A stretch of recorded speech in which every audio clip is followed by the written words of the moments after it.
Hey everyone, welcome back to another video. Imagine being a father of one of the victims for literally the UK's biggest scandal in history, and that scandal being the Muslim grooming gangs. I know I've touched on this subject many times this week, especially, and for damn good reason. More people need to start speaking out about this. And I'm glad to see that there are people, good people, men and women, I'll have you know, that are doing their very best to speak up and speak out about this, including this one father who his daughter is the victim of one of the Muslim grooming gangs. And literally, if you have heard just a small portion of what these disgusting, vile men did to the likes of a young girl, you would be horrified, shocked, and even angry as well. And this father, no less, because of what the police did, this father was actually arrested for trying to protect his daughter from the Rotherham grooming gang scandal that affected his very daughter. Now, if you're a father watching this, what would you have done? Would you have let the police cover this up? Would you have let the Muslim men get away with it? Or would you try and protect your daughter as best you possibly can? This man tried to do that, but instead he was arrested and told you can't do anything. Now that to me sends a massive message, especially in regards to this major cover-up, that people that are trying to protect their young girls are not able to protect their young girls. So that means the Muslim men are more protected than fathers trying to protect their innocent daughters. And yet you have Keir Starmer the other day that voted against a national inquiry into this. Have a watch of this father share his story. It's truly saddening. It really is. Jack, your daughter was being abused by gangs and the police were doing nothing, but they did come for you. What happened when you tried to save her from an abuse den? I was arrested outside, put in police car, taken away. We lived up next estate, so as we were passing, the stop car told me that I would be arrested, to go in house and don't go back. I was that mad and furious, I went back to the flat. Within a few minutes, police were back, but this time in a van, and it were only a few minutes. So there must have been some on the street waiting, because they must have known I was going back. So they were watching this flat where your daughter was being abused. They weren't going in to save her, but they did go in to arrest you. Yeah, twice. Yeah, they arrested me second time, took me down at the police station, kept me in there. About an hour and a half later, they come into, because they didn't put me in a cell, they put me in a room.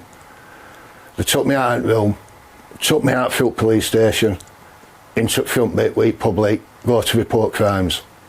Took me outside and said, right, go home, because if you go back to that flat, we're going to arrest you for stalking.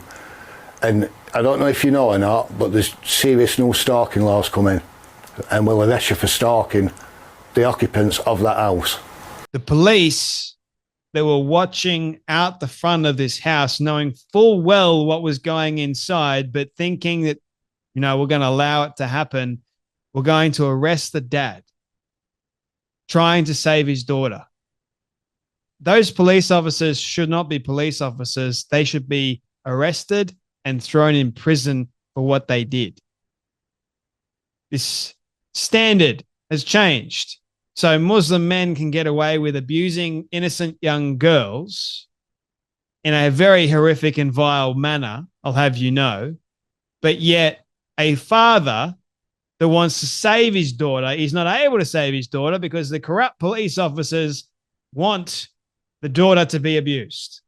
That's what it looks like to me. They much rather use their resources to arrest a father doing his duty as a father than stopping a woman, a young innocent girl, being abused by vile, sick, twisted men inside, all because of their so-called religion, all because they're too afraid to do anything. That That is damn well unforgivable, man. How do you forgive something like that? That is from the pit of hell. That is egregious what they did, knowing full well. So if you know something and you choose to do nothing, that makes you worse than someone who didn't know anything and couldn't do anything.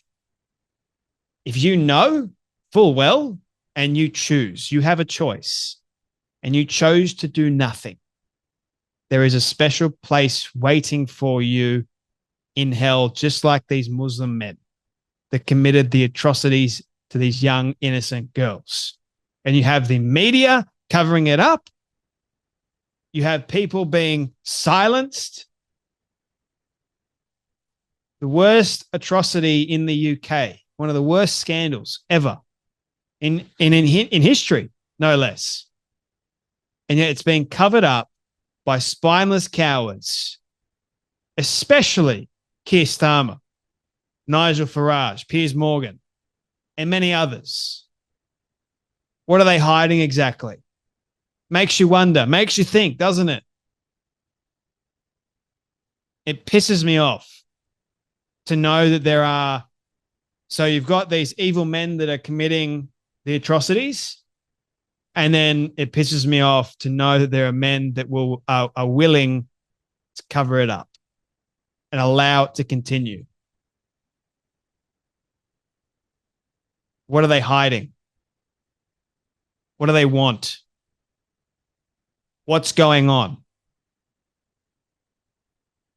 I see this and I feel for the dad, even though I'm not a dad.